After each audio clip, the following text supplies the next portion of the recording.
Hello everyone, आप सबका फिर से स्वागत है मेरे यूट्यूब चैनल में। आज मैं पढ़ाऊंगा बिहार बोर्ड की 8वीं कक्षा के गणित अध्याय 5 का प्रश्नावली 5.1 का क्वेश्चन नंबर 1 से लेकर 5 तक मैं पढ़ा चुका हूं। तो आप मेरे यूट्यूब के प्लेलिस्ट में जाके देख सकते हैं। आज हम लोग पढ़ेंगे 6 नंबर से 14 नंबर तक। ठीक है, तो बहुत आसानी से समझाएंगे और आपको पढ़ के मज़ा भी आएगा। तो वीडियो के अंत तक बने रहिए और समझिए। क्वेश्चन नंबर 6 में क्या कह रहा है कि निम्नलिखित संख्याओं में से कौन सी पूर्ण वर्ग है। ये जो दिया हुआ है इनमें से कौन सी पूर्ण वर्ग है। जिस तरह हम लोगों ने 4 नंबर पढ़े थे उसमें भी एक ट्रिक था कि जिसके अंत में 2, 3, 7 और 8 हो तो वो कभी पूर्ण वर्ग संख्या नहीं होगा। तो इसी तरह इसमें भी एक ट्रिक है। इस ट्रिक को पहले देखेंगे, उसके बाद फिर इसको हम लोग बनाएंगे। ट्रिक देखिए, जिस संख्या के अंत में शून्य की संख्या विषम हो तो वह कभी भी पूर्ण वर्ग नहीं बन सकता है। कोई भी संख्या के अंत में अगर विषम शून्य संख्या हो, विषम मतलब जो जोड़ा में ना हो, बिजोड़ा हो, समझ रहे हैं ना, हमारी भाषा में जोड़ा और बिजोड़ा। तो अंत में अगर विषम संख्या में 0 हो, देखिए यहाँ 0 जो है आपका 1, 2, 3 जो है आपका विषम है, तो ये आपका इसका जो है पूर्ण वर्ग संख्या नहीं बनेगा। उसी तरह 90 में देखिए यहाँ पे अंत में जो है आपका 1, 0 है जो विषम है, 90 भी आपका पूर्ण वर्ग संख्या नहीं बन सकता है। उसी तरह यहाँ पे देखिए कि अंत में 3 0 है और 3 जो है आपका विषम संख्या होता है, तो ये भी आपका पूर्ण वर्ग संख्या नहीं होगा। अब हम लोग क्वेश्चन बनाते हैं किताब में। देखिए 6 नंबर में तो हमने सीखा कि कोई संख्या के अंत में अगर विषम संख्या में 0 होता है तो उसका पूर्ण वर्ग नहीं होगा। तो यहाँ पे देखिए 4 के अंत में सम संख्या में 0 है, यानी 2 है, तो 2 सम संख्या होता है, तो ये पूर्ण वर्ग होगा। और इसमें देखिए इसमें 1, 2, 3 है, 3 विषम संख्या होता है, तो ये पूर्ण वर्ग नहीं होगा। यह अंत में भी 1 ही 0 है जो विषम संख्या होता है, ये भी पूर्ण वर्ग नहीं होगा। यहाँ अंत में देखिए 1, 2, 3, 4, 5 0 है, 5 0 आपका विषम संख्या होता है, तो ये भी पूर्ण वर्ग नहीं होगा। तो देखा बच्चों कितना आसान है। तो इसी ट्रिक को याद रखेंगे और आगे की मैथ को कभी दिक्कत नहीं होगी बनाने में। तो अब 7 नंबर में देखिए, 7 नंबर क्वेश्चन में कह रहा है कोष्टक में सही संख्या लिखें।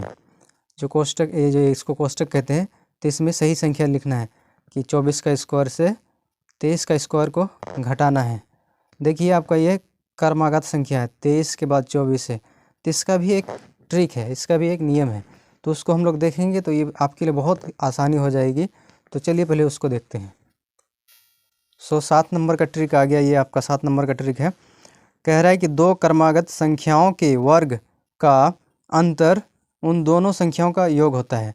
2 क्रमागत संख्याओं का वर्ग, ये देखिए क्रमागत है, 4 के बाद 5 है, तो क्रमागत मतलब 4 के बाद जो 5 आ जाता है, 5 के बाद 6 आता है, एक का अंतर होता है, इसको क्रमागत कहते हैं। तो उसका वर्ग का अंतर जो होगा, क्रमागत संख्या 4 और 5 का वर्ग का अंतर जो होगा, तो इन दोनों को जोड़ देने के बराबर होगा, इन दोनों के जोड़ के बराबर होगा। देखिए यहाँ 5 का स्क्वायर है माइनस 4 का स्क्वायर, तो इस 5 और 4 को जोड़ लेंगे तो आपको कितना आ जाता है 9। और उसी तरह अगर आप 5 का स्क्वायर करेंगे तो हो जाएगा आपका 25, और 4 का स्क्वायर करेंगे तो 16। अब 25 से 16 को घटाएंगे तो कितना होगा 9। तो यही आपका ट्रिक है, इसी ट्रिक से हम लोग 7 नंबर बनाएंगे। समझ गए ना, बहुत ही आसान ट्रिक है और आपके लिए बहुत फ़ायदेमंद होगा। 7 नंबर आपका आ गया। 7 नंबर देखिए क्या करना है कि जो क्रमागत संख्या है 23 और 24, इन दोनों को हमको क्या कर देना है, जोड़ देना है। 23 और 24 को जब जोड़िएगा तो आपको हो जाएगा 47। 23 और 24 को आप जोड़ के देखिए 47 हो जाएगा। इसको भी जोड़ लेना है क्योंकि ये भी क्रमागत संख्या है, 101 है, उसके बाद 102 है, तो 101 और 102 को जब जोड़ेंगे तो आपका हो जाएगा 203। उसी तरह सी नंबर में 501 और 500 को जोड़ेंगे तो कितना हो जाएगा आपका 1001 हो जाएगा। डी नंबर को जोड़िए तो 400 और 399 को जोड़ेंगे, 400 और 300 हो जाएगा 700 और 99, 799 हो गया। तो ये आपका 7 नंबर भी बन गया। कितना आसान है ट्रिक से, है ना। उसी तरह 8 नंबर भी बनाएंगे। 8 नंबर में क्या कह रहा है कि निम्नलिखित में कौन सा ट्रिक पाइथागोरस ट्रिक है। यहाँ पे दिखाना है कि कौन सा ट्रिक जो है वो पाइथागोरस ट्रिक है ना। तो पहले हम लोग सीखेंगे कि पाइथागोरस ट्रिक किसे कहते हैं, उसके बाद इस 8 नंबर को बनाएंगे। तो पहले हम लोग पाइथागोरस सीखते हैं। सो हम लोग अभी देखेंगे कि पाइथागोरस थ्योरम किसको कहते हैं। तो ऐसी 3 संख्याओं का समूह के वर्गों का यहाँ पे कंप्लीट नहीं है, मैं इसको कंप्लीट करता हूँ। देखिए पाइथागोरस थ्योरम किसको कहते हैं। तो ऐसी 3 संख्याओं का समूह जिनमें 2 संख्याओं के वर्गों का योग तीसरी संख्या के वर्ग के बराबर हो। मतलब कि 3 संख्या का समूह है, उसमें से 2 संख्या का जो योग होता है वो तीसरे के योग के बराबर होता है। एग्जाम्पल के तौर पे देख लीजिए, यहाँ पे 3 और 4 और 5 है, तो 2 का योग यानी 2 का योग कर लेते हैं, तीसरे के बराबर होता है कि नहीं होता है। 3 का स्क्वायर 4 का स्क्वायर बराबर 5 का स्क्वायर कर लेते हैं। 3 का स्क्वायर होता है आपका 9, 4 का स्क्वायर 16 और 5 का स्क्वायर 25। अब देख लीजिए 16 और 9 कितना होता है 25, इधर भी 25 बराबर हो गया। मतलब 2 संख्या के वर्गों का योग तीसरे संख्या के वर्ग के बराबर होता है। ठीक है, उसी तरह इस दूसरा वाला देखेंगे। दूसरा बात 6 का स्क्वायर प्लस 8 का स्क्वायर बराबर 10 का स्क्वायर। अब 6 का स्क्वायर हो जाता है आपका 36 और 8 का स्क्वायर हो जाता है 64, इसका हो जाता है 100। अब इन दोनों को जोड़ेंगे तो हो जाएगा 100, तो इधर भी 100। देखिए दोनों तरफ बराबर हो गया, यानी 2 संख्याओं के वर्गों के योग तीसरे संख्या के वर्गों के योग के बराबर होता है ना। समझ गए। अब किताब में बनाते हैं। 8 नंबर को आप खुद से बनाइए। आप जब पाइथागोरस थ्योरम निकालेंगे ना, उस जो नियम पढ़ा है उससे, तो ये आपका पाइथागोरस थ्योरम नहीं होगा, ये आपका हो जाएगा, ये भी हो जाएगा, ये भी नहीं होगा, ये भी नहीं होगा, ये हो जाएगा। ठीक है, आप इसको खुद से बनाइए, तब आपको बेहतर समझ में आएगा। उसके बाद अब 9 नंबर देखते हैं। 9 नंबर क्वेश्चन देखिए, ये रीजनिंग टाइप का है, लेकिन ये बहुत आसान है। देखने में थोड़ा ये लगता है, भयंकर लगता है, लेकिन ये बहुत आसान है। इसको आपको चारों तरफ से समझना पड़ेगा, उसके बाद फिर आपको बहुत आसान लगेगा। तो आप अगर इसको बनाएंगे तो आपको समझ में आएगा कि ये कितना आसान है। देखिए कैसे, आप अगर यहाँ देखेंगे तो इधर से देखिए सीरियल है, क्रमागत में है, 1 2 3 4 5 6 इस तरह करके है। उसी तरह यहाँ पे देखिए, यहाँ पे 2 3 4, तो यहाँ क्या होगा 5 हो जाएगा, 5 का स्क्वायर हो जाएगा। ठीक है, इस तरह आप बना सकते हैं। अब अगर आप फिर से देखेंगे तो इधर से देखना होगा कि ये जो ये पूरा, इसको प्रतिरूप बोलते हैं, ये क्वेश्चन में लिखा हुआ प्रतिरूप, ये पूरा प्रतिरूप है। आप इधर से देखें तो ये 5 आ गया, यहाँ पे भर गया। अब इधर से देखना है, 1 का स्क्वायर 2 का स्क्वायर 3 का स्क्वायर है, फिर यहाँ 2 का स्क्वायर 3 का स्क्वायर, मतलब 1 और 2 को गुना किए तो 2 हो गया, और 2 और 3 को अगर गुना करेंगे तो कितना हो जाएगा 6। 3 और 4 को गुना करेंगे होता है 12, 3 चौके 12। अब 4 को 5 से गुना करेंगे तो कितना हो जाएगा 20 हो जाएगा, 20 का स्क्वायर। उसी तरह यहाँ भी करेंगे, 5 को 6 से गुना करेंगे तो 5 6 कितना हो जाएगा 30 हो जाएगा, 30 का स्क्वायर। उसी तरह यहाँ पे करेंगे, 6 को 7 से गुना करेंगे तो 6 7 42 का स्क्वायर हो जाएगा। ये तो अब बन गया। अब इधर से आपको बनाना है। इधर से कैसे बनाएंगे, तो आप फिर और एक ट्रिक है उसमें देखिए। जब आप इधर से गुना कर रहे थे 1 दूनी 2, तो 2 में 1 बढ़ गया, यहाँ 3 हो गया, 6 में यहाँ 7 हो गया, 12 में यहाँ 13 हो गया, 20 में यहाँ 21 हो गया, यहाँ 30 है, यहाँ 31 हो गया, तो यहाँ 42 है, तो यहाँ कितना हो जाएगा 43 हो जाएगा ना। तो यहाँ हो जाएगा 43 का स्क्वायर। समझ गए। अब 10 नंबर क्वेश्चन को हम लोग बनाते हैं। 10 नंबर क्वेश्चन में कह रहा है कि विषम संख्याओं के क्रमिक घटाव की क्रिया द्वारा निम्नलिखित संख्याओं की जांच करें, कौन सी संख्या पूर्ण वर्ग संख्या है। तो क्रमिक घटाव की क्रिया से जांच करना है विषम संख्याओं में जो कौन सा संख्या पूर्ण वर्ग संख्या है। तो अब हम लोग इसको इसका भी एक ट्रिक है, तो पहले उस ट्रिक को देखेंगे। ट्रिक देखने से बहुत आसानी हो जाएगी, फिर इसको बनाएंगे। देखिए ट्रिक क्या है 10 नंबर का। 1 से लगातार n विषम संख्याओं का योग n स्क्वायर होता है। 1 से लगातार जो n मतलब अनंत तक जो विषम संख्या होते हैं अंत तक, उन सभी विषम संख्याओं का योग n स्क्वायर होता है। जैसे 1 और 3 आपका क्या है विषम संख्या है, तो ये दोनों का योग कितना होगा आपका n स्क्वायर हो जाएगा। यानी कितना विषम संख्या है 1 और 2 है, तो 2 का स्क्वायर हो गया। अब 2 का स्क्वायर 4 है, अब इसको जोड़ लीजिए, 3 और 1 कितना होता है 4। उसी तरह इसको भी करेंगे। तो ये गिनिए 1 2 3 कितने विषम संख्या है 3। और विषम संख्या का योग कितना होता है एन स्क्वायर। और एन का मतलब होता है विषम संख्या, एन का मतलब विषम संख्या। तो यहाँ पे कितना विषम संख्या है 1 2 3। तो एन की जगह 3 लिख देंगे, स्क्वायर का स्क्वायर लिख देंगे। तो अब 3 का स्क्वायर कितना हो जाएगा 9 हो जाएगा। ठीक है, उसी तरह है ना मज़ेदार। अब उसी तरह देखिए यहाँ पे विषम संख्या का योग कितना हो जाता है एन स्क्वायर होता है। यहाँ पे कितना विषम संख्या है 1 2 3 4 है। तो एन की जगह 4 लिखेंगे और स्क्वायर। तो 4 का स्क्वायर कितना हो जाएगा 16। अब ये चारों विषम संख्या को जोड़िए, आपका 16 के बराबर आ जाता है। उसी तरह ये भी विषम संख्या लिखा हुआ है। तो 1 2 3 4 5 यानी 5 का स्क्वायर। 5 का स्क्वायर कितना हो जाता है 25। तो इस सब विषम संख्या को जोड़िए, अब 25 के बराबर होता है कि नहीं होता है। कितना आसान है कि नहीं, समझ में आ गया। तब किताब में बनाते हैं। 10 नंबर का 1 नंबर और 2 नंबर मैं बना देता हूँ, आगे आप 3 नंबर 4 नंबर बना लीजिए। खुद से भी ट्राई करना बहुत ज़रूरी है, तब आपको समझ में ज़्यादा आएगा, है ना। तो 10 का 1 और 2 नंबर मैं बना देता हूँ 81 और 121। बहुत आसान है, आप समझ जाएंगे तो फिर धड़ाधड़ बनाएंगे। देखिए 10 का 1 नंबर में कितना था 81 लिखा हुआ था। तो 81 में हमको विषम संख्या घटाना है क्रमागत में, मतलब 1 के बाद क्या होता है विषम संख्या 3, 3 के बाद कितना होता है 5, 5 के बाद इस तरह करके घटाते जाना, जब तक अगर लास्ट में 0 आ जाता है तो इसका मतलब है कि ये है वो क्या हो गया आपका विषम संख्याओं का क्रमिक घटाव की क्रिया को फॉलो करता है। ठीक है, और उसका पूर्ण वर्ग संख्या बन जाएगा।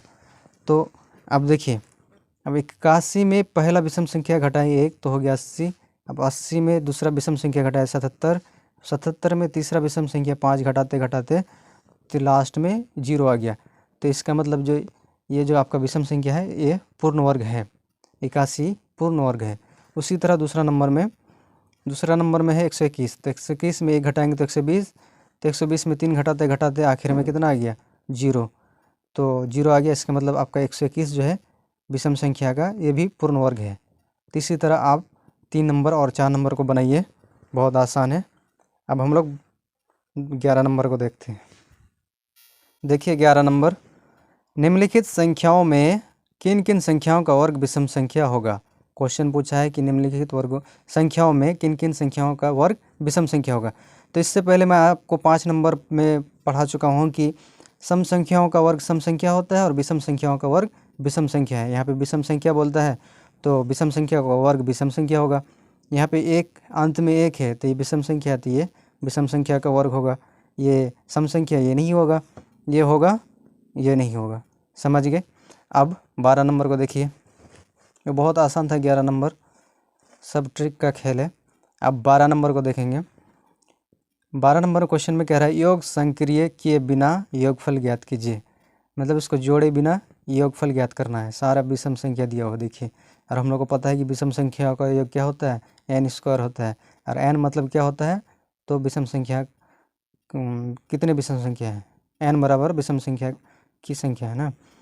तो यहाँ पे कितने विषम संख्या 1 2 3 4 5 6। चलिए इसको कॉपी में बनाते हैं, ज़्यादा अच्छा होगा। देखिए तो विषम संख्या का योग एन स्क्वायर होता है।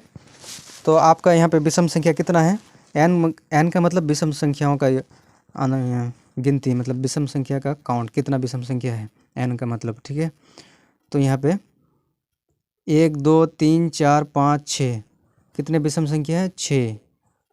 तो उसमें स्क्वायर लगा दीजिए, 6 का स्क्वायर कितना हो जाएगा 36 हो गया। अगर आप ये सबको जोड़ने जाएंगे सारे विषम संख्याओं को तो 36 ही आएगा। ठीक है, उसी तरह यहाँ पे 2 नंबर दे दिया है कि 1 3 5 से डॉट डॉट लेके 51 तक जितने भी विषम संख्या है उन सब का योगफल ज्ञात करने बोला है। तो इसमें एक ट्रिक है कि यहाँ पे 51 है, 1 से लेके 51 है तो इसको 2 से भाग दे दीजिए। तो जब इसको 2 से भाग देंगे तो आपका कितना हो जाएगा, जब 51 को 2 से भाग दे देंगे तो हो जाएगा 25.5। तो आपको दशमलव के बाद पॉइंट के बाद इसको नहीं पकड़ना है, 25 पकड़ना है और 25 में 1 जोड़ देना है। 25 में जब 1 जोड़ेंगे तो आपका हो जाएगा 26। 25 में 1 जोड़ेंगे तो 26 और 26 का स्क्वायर कर देना है, यानी एन का स्क्वायर 26 का स्क्वायर कर देना है। तो 26 का स्क्वायर जब करेंगे वर्ग निकालेंगे तो 26 का वर्ग हो जाता है आपका 676, ऐसे कुछ होगा, आप निकाल के देख लीजिए। उसी तरह 3 नंबर क्वेश्चन में है 1, 3, 5, 7, 101 तक है। तो यहाँ भी हम लोग क्या करेंगे, 101 को आधा कर देंगे, 2 से भाग दे देंगे। तो 101 को जब 2 से भाग देंगे तो 50.5 होगा, तो हमको 50 ही लेना है। 50 में फिर 1 जोड़ देना है, तो आपका हो जाएगा 51। अब 51 का स्क्वायर कर देना है, यानी n का स्क्वायर। तो 51 का जब स्क्वायर करेंगे तो आपका हो जाएगा 2601। ठीक है। इसी तरह 4 नंबर देखिए, 4 नंबर में 7 से लेकर 21 तक है विषम संख्याओं का योग। लेकिन हम लोग को तो तरीका पता है, 1 से लेकर n तक जितना हो सबका योग n।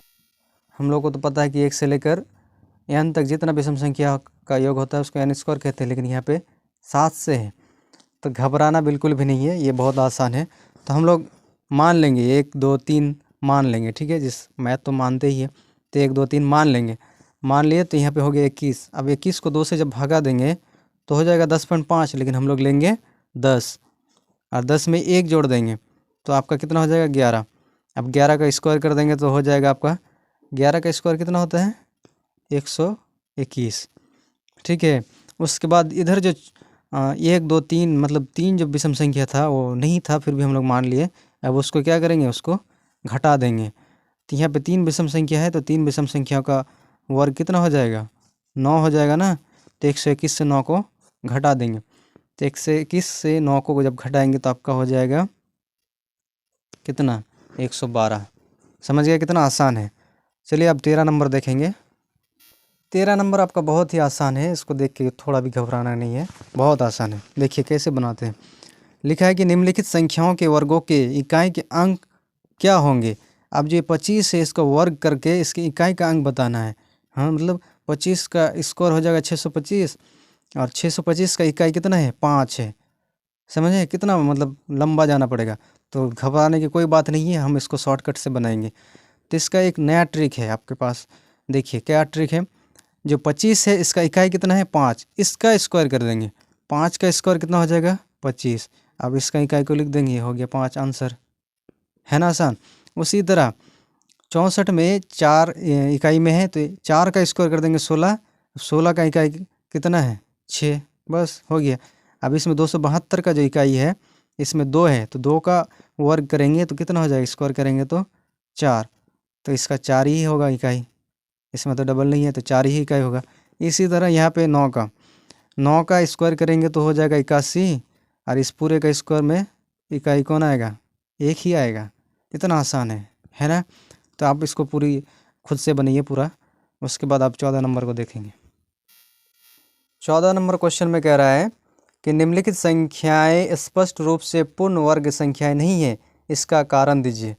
ये जो संख्याएं है पूर्ण रूप से क्या नहीं है, वर्ग नहीं है। तो हम लोग जानते हैं कि कोई भी संख्या के इकाई अंक में 2, 3, 7, 8 होता है, तो क्या नहीं होता है, वो पूर्ण वर्ग नहीं होता है। ये हम लोग पहले पढ़ चुके हैं। और एक और भी जाने थे कि कोई भी संख्या के अंत में अगर विषम संख्या में 0 रहता है,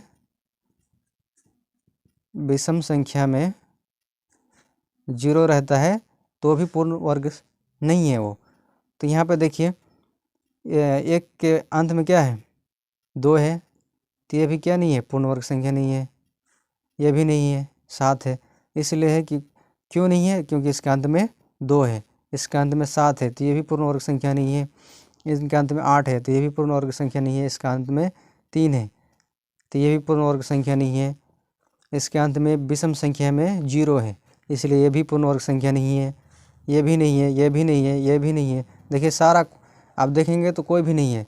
क्यों नहीं है, क्योंकि इसके अंत में 2 है, इसके अंत में विषम संख्या में 3 0 मतलब 0 है, इसके अंत में भी विषम संख्या में 0 है। तो ये आपका इस तरह अध्याय ख़त्म हो रहा है। बहुत ही आसान था अध्याय। तो अब अगर पसंद आए तो वीडियो को लाइक कीजिए, अपने दोस्तों को शेयर कीजिए, कमेंट कीजिए, चैनल को सब्सक्राइब कीजिए। फिर मिलते हैं अगले वीडियो में, तब तक के लिए शुक्रिया।